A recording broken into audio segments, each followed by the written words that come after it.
I was recently in New Hampshire for a family vacation. We go there every single year to visit my wife's in-laws. And we were supposed to leave on a Tuesday, but because of the CrowdStrike thing a while back and the tropical storms that were happening, our flight was canceled on that Tuesday, and they told us they couldn't get us out until Thursday. Now, this is crazy. I'd never heard anything like that before. So we stuck around, but we knew that tropical storm was still supposed to come through. So I was unsure if I was even gonna get out on Thursday. And I have a goal. I'm trying to get a YouTube video out every single Saturday. And so I put out a Q&A on my Instagram saying, if I can't get back and finish the video I think I'm gonna be able to do, I'll put together this Q&A. Well, I did get back on Thursday. I did finish that YouTube video for last week, but I thought I should do this Q&A anyway, so that's what we're gonna do today. We've got 6 total questions to cover. They're all over the place in terms of topics, so hopefully there's something in here for more than just the people who ask the questions to be able to get some value from and learn from. So if you find some of that value, by the way, go ahead and like this video. That'd be great. The first question we're gonna look into is from Kevin Morrison 16, saying, what are ways to open up sound in the upper register? Working on Appalachian Spring. So I get it why a lot of people ask this question, because tons of repertoire makes it so we have to play in the upper register, and we want it to sound easy, we want it to be comfortable.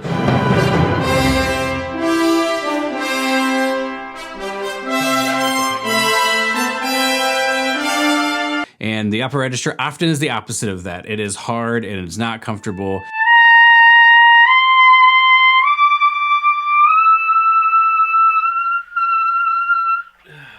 The problem with a question like this in a Q&A is I don't know what specifically Kevin sounds like and what he might specifically be struggling with, because I haven't heard a recording. So what I want to do is share the top 2 reasons I think people struggle with the upper register. This is based on my own experience and students of mine.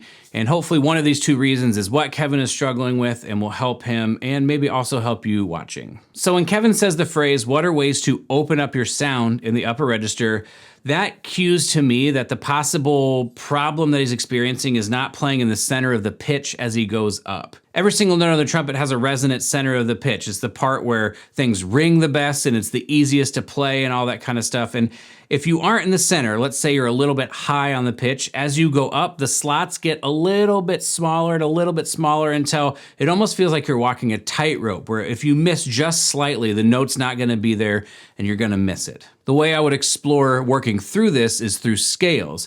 You're gonna play something easy like a G major scale, and you're gonna play the first note. We're talking second line G. Play the first G, make the very best sound that you can, and then you're going to gradually go up the scale, note by note, slurring it slowly, trying to hold on to that beautiful sound. If you wanna use Kevin's terms, you would say play with the most open sound you can on the G, and then hold that open sound on every single note until you get to the top G. It should sound something like this.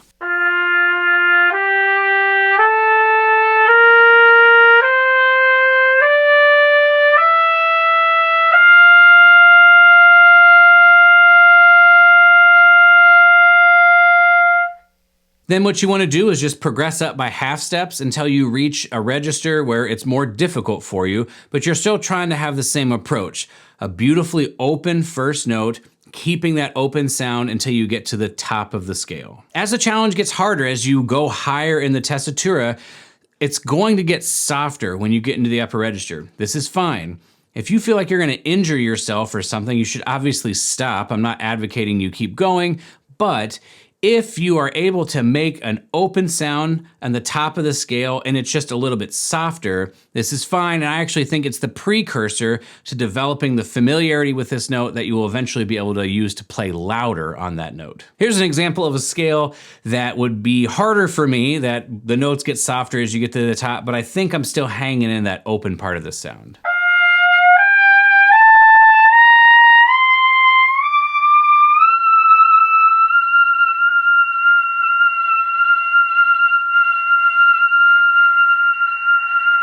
The other reason I think people struggle with the upper register is because their corners aren't engaged when they're playing. And so you need some level of support when you're playing in the upper register. So if you don't have it from your corners, you're gonna have to press the mouthpiece into your face. It's gonna cut down on vibrations. It's definitely gonna make it so your air really can't flow, and that's really gonna hinder your ability to play with an open and resonant sound in the upper register. The way I typically go about fixing this is just to generally raise awareness of what your corners feel like when they're engaged through using a pencil. I would use a pencil like this and not like a mechanical pencil, because the mechanical pencil has sort of a gap right there where you click it. You want it to be one complete piece of wood or whatever. You're gonna place the eraser against your teeth. You're gonna form an embouchure around the pencil. You're gonna try to keep it parallel to the ground if you can. What this is gonna do is it's gonna cause your corners to engage. And so within a couple of seconds, you should feel your corners engage here. And then once you feel your corners are engaged, stop. Some people use the pencil exercise to develop strength in your chops. I'm not advocating that. I'm just advocating that you use this to develop an awareness, like a mind-muscle connection of what it feels like when your corners are flexed, engaged, bearing down, whatever words you want to use. They all mean the same thing. When you can feel your corners being engaged and you can develop sort of a relationship with what that feels like, then go and play some scales up to a high note, really focusing on, can I feel that same feeling of my corners being engaged when playing the trumpet? And you should feel a fair amount of pressure being relieved from pressing if you were previously pressing the mouthpiece into your face. All right, so our next question comes to us from Villalobos Ernie, and it says, mic placement when recording yourself, MV88 Plus. So I'm assuming Ernie wants to know, where should I place the mic? I'm using an MV88 Plus. There's a couple of ways you can think about this, and it's actually really important to get good at this, because if you're gonna send in a tape for an audition, or you're gonna send in a tape for a music festival, or you just wanna represent yourself well when making an Instagram video, where the mic is placed will have a lot of impact on what you end up sounding like in that recording. There are three things you're gonna consider when you're placing your microphone. Number one, how far away from the bell is your microphone? Number two, is the microphone above, parallel to, or below your bell? And number three, are you pointing your bell directly at the microphone? Are you a little bit off at like 30 degrees, or are you further off at 45 degrees? In a dry space like what I'm in right now, my general recommendation is to get it as close to your bell as you can, somewhere around 18 inches to 2 feet away. The microphone I record with when I'm in here is actually right here. I can touch it. So it's arm's length away from me. So that can be a good place to start if you're trying to figure it out. The reason you want to have the microphone as close as you can get it is so that the microphone picks up a lot of the trumpet sound and very little of anything else. My microphone is placed about a foot above my bell or so, and I generally point about 30 degrees, maybe 20 degrees off to the left. Left or right does not matter, but for me it ends up being off to the left. The reason I do this is because the direct trumpet sound can be kind of harsh sometimes. So if you point off to the side, you raise the microphone a little bit, it just helps make it a little more indirect, where you can still get the articulation and the color that you want without some of the harshness of the sound. So that's for a dry room. If you're gonna record for Instagram or something like that, a dry room can be just fine. But if you're gonna record for an audition or a music festival, I highly recommend getting into a nice room with decent reverb. So since you're in a reverberant space, unlike the dry space where you wanna get mostly trumpet sound and none of the rest of the sound, you actually want to put the microphone a little further away, maybe 6 to 10 feet away, so the microphone also captures some of that natural reverb in your sound as well. In a reverberant hall, I still recommend having some indirect nature to your recording, so still pointing 30 to 45 degrees off axis, having the microphone maybe a little bit above your bell, just to make sure there's no harshness from your sound coming through. Our next question comes from Stajawo, I butchered that, I'm so sorry. It says, any tips for getting back on the horn after a very long break? This is an interesting question because I did not take my trumpets with me to my vacation in New Hampshire. So I am currently doing this exact thing right now, trying to get back into playing shape.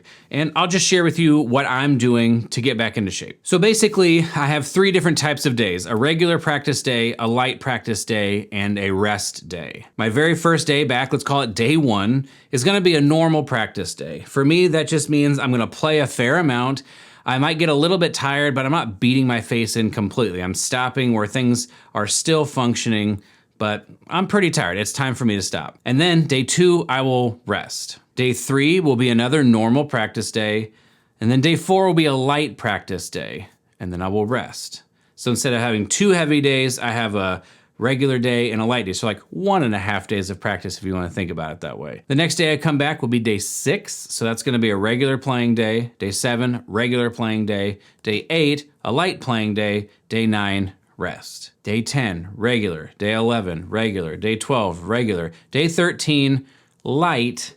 Day 14, rest. So hopefully you can see the pattern. All I'm doing is adding one more regular practice day into the rotation, ending a cycle with a light practice day, and then resting. If this particular system isn't perfect for you and you need a little bit more time to come back, just adjust the formula in whatever way makes sense for you, but hopefully you kind of get an idea of how you might adjust it based on my way of doing it. Our next question comes from Martins Krivis, and it says, what trumpet accessories would you recommend using? I'm not really a great person to answer this question because I don't use a lot of trumpet accessories. Sure, I have straight mutes and cut mutes, if you want to call those accessories, and I have trumpet books that I work through, if you think of those as accessories. But I think of accessories as being like a burp, a breath builder, a breathing device, things that you can use that will enhance your trumpet playing in some way. Because I don't have a lot of experience with these accessories, I don't really feel comfortable commenting and recommending one way or another.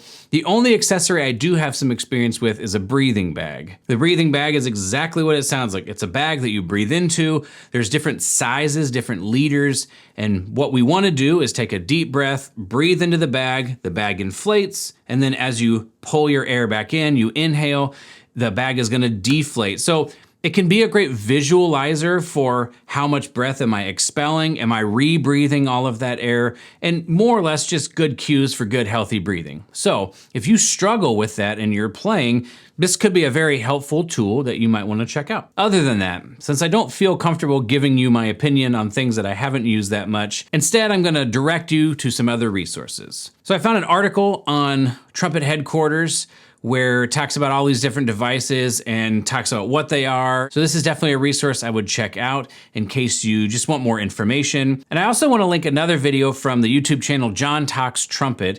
He made a video where he took his stand, and instead of just having music on the stand, it's all of these different things he has used, all these accessories he has added to be able to enhance his ability to do his job at a high level. It's pretty cool how he's tricked this music stand out, so if you're interested in that, I'll leave a link for both of those things down below. Continuing on, our next question comes from Brent Ferguson, 7967. And it reads, tips for maintenance routine on vacation, bringing a pocket trumpet and practice mute on cruise ship. Now, if it were me, I would not want to bring my trumpet on a cruise ship. I'd probably want to enjoy the cruise ship, but I get it. You don't necessarily want to just get completely out of shape and then try to figure out how do I get back into shape, kind of like what I'm doing right now.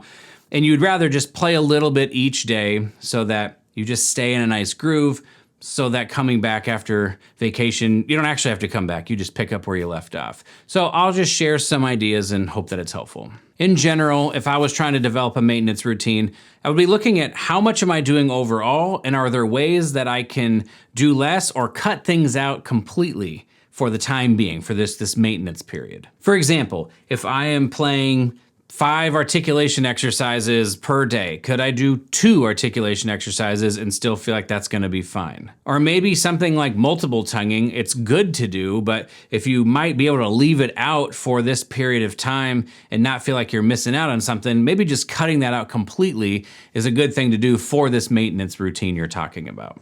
Ultimately, it's gonna be up to you, but that's how I would look at it. How can I cut down what I'm doing, not really think about pushing my limits and getting better, but just trying to maintain a certain level of approach with my instrument so that when I get back, I'm in a good spot. Really what I'm saying is quality is gonna trump quantity, but I believe that whether you're on vacation or not. I really don't think we need nearly as much time practicing as we think we do to see progress. So I look forward to seeing this as an opportunity for you to maybe see if you can do less and still feel like you're actually improving. Our 6th and final question comes from Evan T. Golden. It says multiple tonguing tips. struggling with Enesco Legend. I'm sure this is a popular question a lot too, because multiple tonguing can feel like an elusive thing, and it's like such an important skill that we develop on the trumpet, even though I was just talking about maybe leaving it out. Again, because I don't know exactly what Evan may be struggling with, it's hard to give specific advice, so I'm just gonna give a couple of generalized ideas on things that I see people struggle with and hope that it addresses your problem. In my experience, the most common reason people struggle with multiple tonguing is because they're not using their air. They're thinking too much of their tongue and not enough of their air. Now, I get it. It's called multiple tonguing. We want to make sure the tongue is crisp and clear and all that kind of stuff. And I totally agree with this.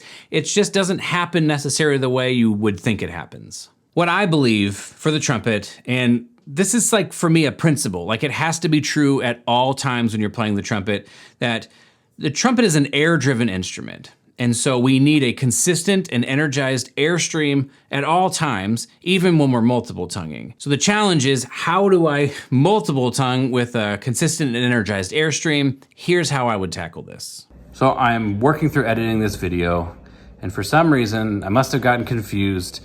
In the Instagram question, it said I'm struggling with the Enesco Legend, and then I keep saying Honegger from here on out. You'll hear me say it a couple of times. I guess I just got that triple tonguing section in my head. So the tips will still apply. Everything is still the same. Just try to, in your head, replace me saying Honegger with Enesco Legend.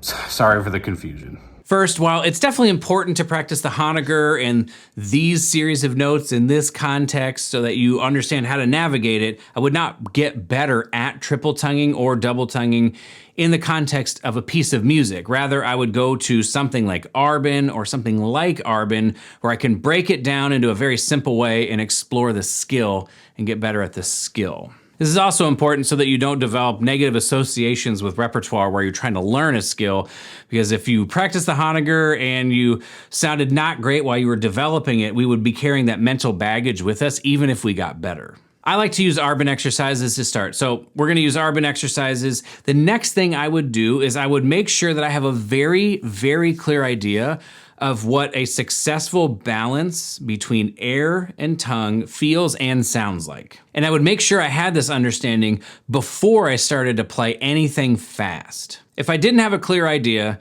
I would do a lot of slow tempo repetitions, recording myself, trying to figure out like, how do I get this to sound free and easy? Also, this is what teachers or coaches are for, to give you that feedback. Once I had that feeling established and I felt like I could recreate it with some level of consistency, you don't have to be perfect, but you gotta have some level of consistency, then I would think about trying to speed it up and having some balance of, I'm gonna play it fast, I'm gonna see how it goes, but I'll still play it slow to kind of still work out issues. And then I'll play it fast, and you're kind of rotating or cycling to make sure that you're not only playing it fast or only playing it slow. Real quick, as an aside, I made a guide when I released my Biche 19 video a couple weeks ago. It's a guide that goes through how I structure my practice and how I practice Biche 19. In it, it's got a discussion of how I think about managing slow and fast repetitions and how I organize them. If that sounds interesting to you, I'll leave a link down below. You can get the guide. It's totally free. I just want you to have it so I can be able to help you figure this out. And then once you develop that familiarity, ideally speaking, you would apply that familiarity at those tempos to the Honegger itself, so that you're just learning these notes in this order and you're not necessarily trying to figure out how do I actually triple tongue on the Honegger, which will make the efforts hopefully a little less frustrating. To try to help even more, I'm gonna include 2 recordings at this point. One is of a triple tonguing exercise where I'm doing it very slowly, and then one is where I'm doing it faster, so that you can hear how I'm connecting and how I'm playing with flow and consistent air at the slow tempo and at the fast tempo, so you kind of have a model to listen to and copy if you want at both different stages of development.